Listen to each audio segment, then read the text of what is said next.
The speed at which they are inflicting harm against conservatives is frightening. In just hours, they impeach our president. No hearings, no waiting for the investigations to conclude, no fast and furious vindictive strike. Parler is removed from the internet overnight. Books and business deals are canceled. There are growing calls now for anyone who openly supports the president to be fired. The vitriol now is apparently welcomed by Democrats. They even changed the House rules to allow for personal attacks against the president. The rule change, quotes, provides that the prohibition against personality in debate with respect to references to the president shall not apply. That, of course, was during the impeachment debate. Civility isn't just lost here. It's purposefully tossed out. Character assassinations, well, if Democrats, let them fly. If we fail to remove a white supremacist president who incited a white supremacist insurrection, it's communities like Missouri's 1st District that suffer the most. In Michigan's 13th, we proudly speak truth to power, even in the face of a racist in chief. Do you see that? This is what unity looks like under Joe Biden now. It is clear. Even outlets like Newsmax, One America News, The Blaze, and others should start to prepare for the equivalent of the Salem witch trials.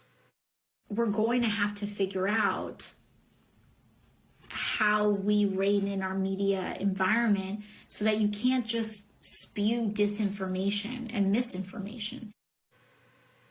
Well, we never went after MSNBC or CNN. They do it every night.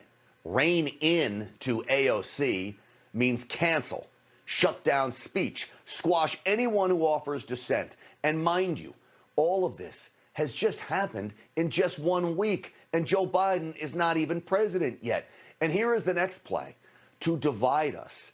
They do that, I promise you, they conquer us. Listen. I wonder if you have thought through kind of how Republicans begin what someone on my team earlier today called debathification of the Republican Party. Debathification of the GOP? See, that's the equivalent of the Saddam Hussein Ba'ath Party. His senior leaders were rounded up and imprisoned. That, of course, is what they would love to happen to senior leadership of the Republican Party. They compare party leadership to Ba'ath Party executioners in Iraq. The henchwomen of MSNBC know what they are doing. They know we are all mad at Senator Mitch McConnell and Mitt Romney and so many more. They want to harness our anger to turn us against each other for their own political gain. Take a look at these 10 Republicans who voted to impeach the president. Now, I don't want them imprisoned.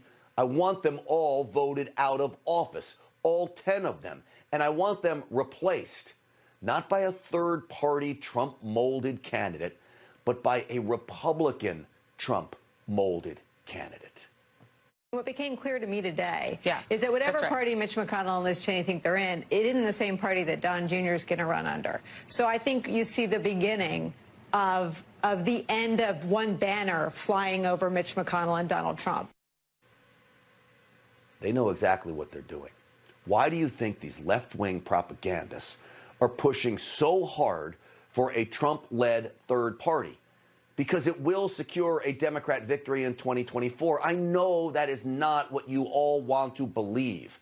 But here's what I do. I do the math. 74 million Americans couldn't get it done this time. And yes, all the evidence of fraud hurt us. But not all 74 million are fervent Trump supporters. Many of them were just smart enough to know Joe Biden would be a disaster. And what happens if Nikki Haley runs? Or what happens if the governor of Florida runs, Ron DeSantis? There are strong conservatives who will vote for them instead of a third-party candidate, even if it's President Trump. So no matter what you want to believe, here is what needs to happen. The Republican Party is our party now. We need President Trump to exert his force over it. We have already wrestled the GOP from the ruling class that thought they laid claim to it. And I'm talking about Mitch McConnell and the rest of them. Don't give it up now. Don't cut and run. For the first time in a long time, Republicans were winning because of us, all of you out there, and of course because of the president. And just because 10 turncoats turn their back on the president, don't forget about the strong Republicans in Congress and the Senate who will help us keep a firm grasp on the new Republican Party. Why start over when we have already started the glorious transformation of the Republican Party thanks to President Trump?